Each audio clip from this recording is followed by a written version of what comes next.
Liam stared at the empty chairs around the conference table. It was 9 p.m., and he was the only one left. Another successful sprint, another impossible deadline met, another record broken. He felt a surge of familiar pride, quickly followed by a hollow ache. Just hours ago, he'd seen the exhaustion etched on his team's faces, the subtle flinches when he'd casually mentioned working through the weekend. He pushed them hard, harder than anyone else. He led by example, often working 16-hour days, fueled by an insatiable drive for excellence. They respected him, even revered him, for his results. But he also saw the distance, the quiet resentment, the way they'd avoid eye contact when he walked by. He was the benchmark, the unattainable standard that left them perpetually feeling inadequate and burned out. He was winning, but at what cost to the very people who made his success possible? The silence of the empty room screamed the answer. He was succeeding, but he was also slowly, inadvertently, destroying his team.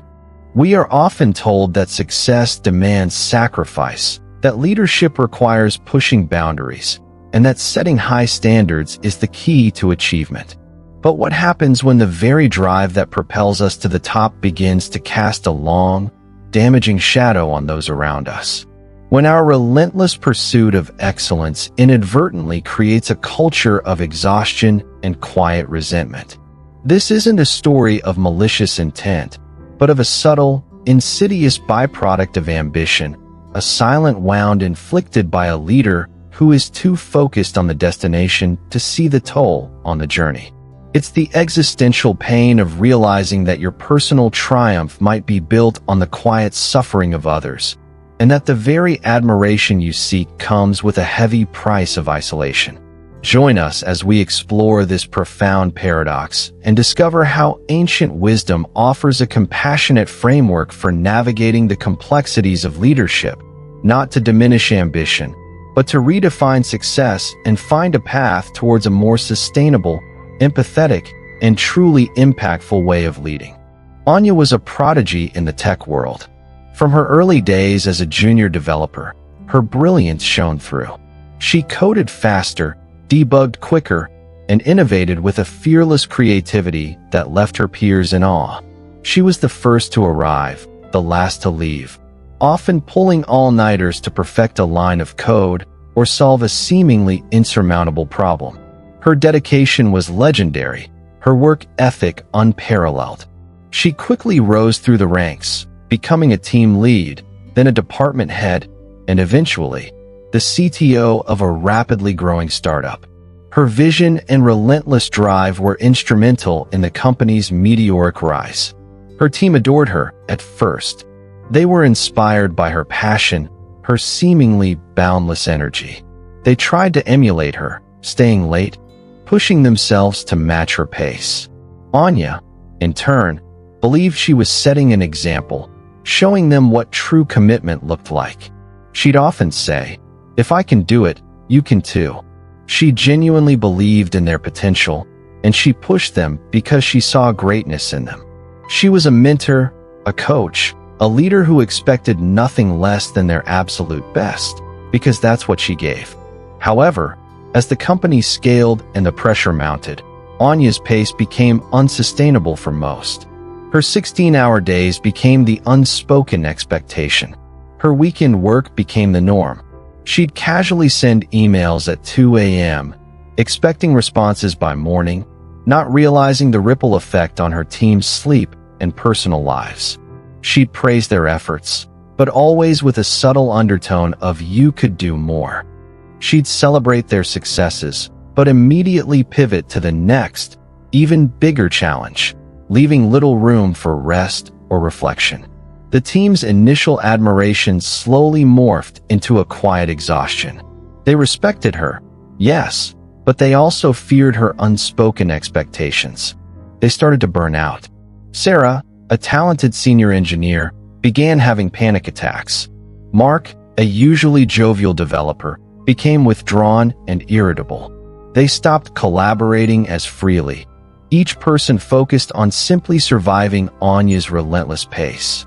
The vibrant energy that once defined their team was replaced by a grim determination, a silent race to keep up.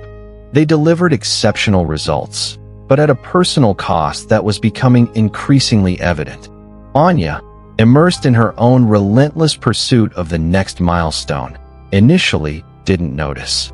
Or perhaps she chose not to. She saw the numbers, the growth, the accolades. She was a celebrated leader, a visionary. But then, the subtle signs became impossible to ignore. Fewer people volunteered for new projects. The team's once lively chat channels grew silent after hours. She overheard hushed conversations about work-life balance and burnout that stopped abruptly when she entered the room. She noticed the way her team members would subtly shift away from her during company gatherings, the polite but distant smiles. They were delivering, but they were also withdrawing. One evening, after another triumphant product launch, Anya found herself alone in the office, the cheers of the launch party still echoing faintly. She looked at the empty desks, the discarded coffee cups, the faint scent of stale pizza. She had achieved everything she set out to do, and more. But the silence felt heavy, oppressive. She realized her team wasn't celebrating with her. They were recovering from her. The thought hit her with the force of a physical blow. Her success, her relentless drive, was not inspiring them. It was crushing them. They admired her, but they also resented her. She had built an empire, but she had done so by inadvertently eroding the well-being and connection of the very people who were her foundation. The bitter taste of this realization was far more potent than any victory she had ever savored. Anya's journey illuminates a painful paradox of modern leadership. The very qualities that drive individual success, relentless ambition, unparalleled work ethic, unwavering focus, can, if unchecked, become a source of profound suffering for those around us. We are conditioned to believe that pushing harder, working longer, and setting impossible standards are hallmarks of a great leader. But what happens when this relentless pursuit of excellence inadvertently creates a culture of exhaustion, fear, and quiet resentment among our teams? This isn't a story of malicious intent, but of a subtle, insidious byproduct of ambition, a silent wound inflicted by a leader too focused on the destination to see the toll on the journey. It's the existential pain of realizing that your personal triumph might be built on the quiet suffering of others, and that the very admiration you seek comes with a heavy price of isolation. Ancient wisdom, particularly Buddhist philosophy, offers a compassionate lens to examine this profound dilemma, not to diminish ambition, but to redefine success and find a path towards a more sustainable, empathetic, and truly impactful way of leading, one that honors both results and the well-being of all involved. A Buddhist perspective. Anya's experience of inadvertently causing suffering to her team through her relentless pursuit of success is a powerful illustration of dukkha, suffering, arising from avidya, ignorance, of the interconnectedness of all beings and the subtle ways our actions impact others, and tanha, craving/clinging, to a narrow definition of success based solely on external achievements. The core issue is the suffering that arises when our individual ambition, while seemingly positive, becomes unskillful and disregards the well-being of the collective. The four noble truths of success that hurts. 1. The truth of suffering. Dukkha. The suffering is evident in Anya's hollow ache, her team's exhaustion, burnout, and quiet resentment, and the growing distance between them. This suffering arises from the misalignment between Anya's intention to inspire and achieve and the actual impact of her actions, creating an unsustainable, draining environment. It's a suffering of isolation for Anya and physical/mental distress for her team. 2. The truth of the origin of suffering. Samadaya. The origin of this suffering lies in Anya's clinging to a singular, performance-driven definition of success and her craving for constant achievement and validation through results. This craving is fueled by avidya, the ignorance of anatta, not self, in the sense that her success is not solely her own, but deeply interdependent with her team's well-being, and anicca, impermanence, of the idea that relentless pushing is always sustainable or beneficial. Her inability to see the subtle signs of her team's distress also stems from this ignorance. 3. The truth of the cessation of suffering. Nirodha, the cessation of this suffering, comes not from abandoning ambition, but from letting go of the craving for a narrow, self-centered definition of success and the clinging to the belief that personal sacrifice is the only path to achievement.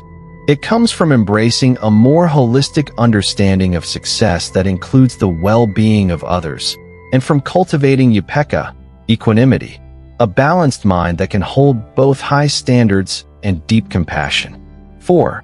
The truth of the path to the cessation of suffering. Magga, this path is the noble eightfold path, which guides us in cultivating wisdom, ethical conduct, and mental discipline to lead with both excellence and empathy, fostering sustainable success for all. The Noble Eightfold Path to leading with compassion and impact. Right view, samadhi. This is the understanding that true success is interdependent, encompassing not just individual achievement, but also the flourishing of the collective. Right view helps Anya see that her team's well-being is not a distraction from results, but a prerequisite for sustainable, long-term excellence. It's the understanding of interbeing, that her success is inextricably linked to her team's health and happiness. Right intention, samma sakkappa. Instead of intending solely for personal achievement, the intention shifts to fostering collective well-being, empowering others, and creating a sustainable, supportive environment. For Anya, this means intending to lead with compassion, to inspire growth, and to prioritize the team's health alongside project goals. Right speech, samma vaka. This involves communicating expectations clearly and kindly, acknowledging effort, and actively inviting feedback and concerns from the team. Anya can practice open, honest dialogue about workload, stress, and work-life balance, creating a safe space for her team to voice their needs without fear. Right action, samma kammanta. This means taking actions that are both effective and compassionate. For Anya, this might include setting realistic expectations and boundaries for work hours, delegating effectively, and trusting her team to deliver. Prioritizing team well-being through initiatives like mental health days or flexible work arrangements. Celebrating small wins and acknowledging individual contributions. Right livelihood, samma ajiva. This involves reflecting on whether her current leadership style and the company culture truly support a balanced, ethical approach to success. If the pressure for unsustainable performance is systemic, right livelihood might prompt her to advocate for broader organizational change or seek an environment that aligns more with her evolving values. Right effort, samma vayama. This is the effort to prevent unwholesome states, like relentless pushing, insensitivity, or isolation, from dominating her, and to cultivate wholesome states, like empathy, patience, and genuine connection. It's the effort to consistently bring awareness to her leadership style and gently guide her actions towards a more balanced and compassionate approach. Right mindfulness, samma sati. This is the practice of being fully present with the subtle cues from her team, their body language, their quietness, their signs of fatigue. Anya can observe these without judgment, allowing them to inform her decisions and adjust her approach. This practice also involves being mindful of her own internal drivers and the impact of her ambition. Right concentration, samma samadhi. Through sustained mindfulness and right effort, Anya can develop a deeper state of mental calm and focus. This allows her to gain clarity on her true priorities, to make decisions that are aligned with a more holistic definition of success, and to find inner peace that integrates her drive for excellence with a profound sense of responsibility and care for her team. When your personal triumphs begin to cast a shadow of exhaustion and resentment on those who support you, The path forward is not to abandon ambition, but to redefine success and lead with a deeper, more compassionate awareness. Here's how to navigate this profound realization. 1. Acknowledge the impact. The first step is to honestly recognize and accept the unintended consequences of your leadership style. This requires courage and humility. Understand that your intentions may have been good, but the impact was not. This acknowledgement is the beginning of healing. 2. Redefine success holistically.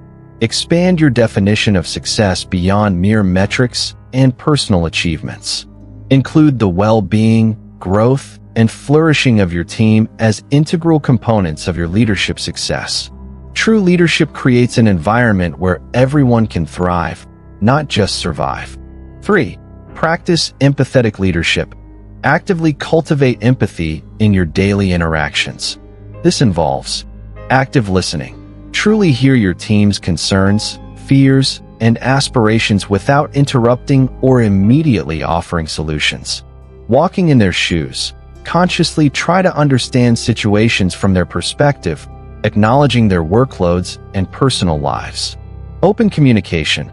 Create a safe space for your team to voice their struggles and provide honest feedback without fear of judgment or reprisal. 4. Set sustainable standards. Reevaluate your expectations and work habits. Lead by example, not by burnout. This might mean modeling work-life balance. Leave on time, take breaks, and encourage your team to do the same. Delegating effectively. Empower your team by trusting them with responsibility rather than doing everything yourself. Prioritizing well-being. Implement policies or initiatives that support mental health, flexible work, and rest. 5.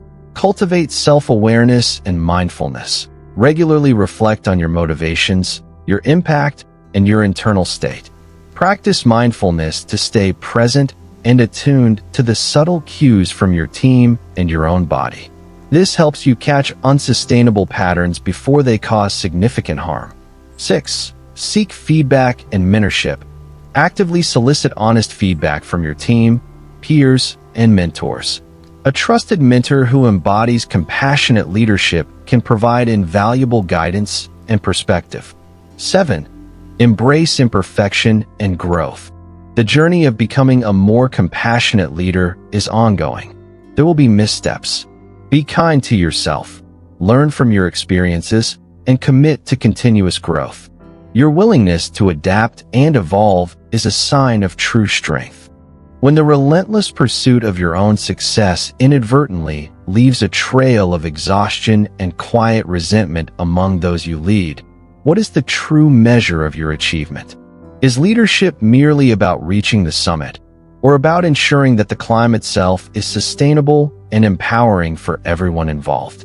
What if the greatest victory isn't in breaking another record, but in fostering a culture where every team member feels valued, respected, and energized? The corporate world often rewards individual brilliance, but true wisdom lies in integrating that brilliance with a profound sense of collective responsibility, in finding the balance between driving results and nurturing human potential. If this message resonates with your own experience of leading and growing, share it with someone who might be silently grappling with the paradox of success and the search for a more compassionate way to lead. Let's build a community where leadership is defined not just by what you achieve, but by how you achieve it, and by the flourishing of all those you inspire. Namaste.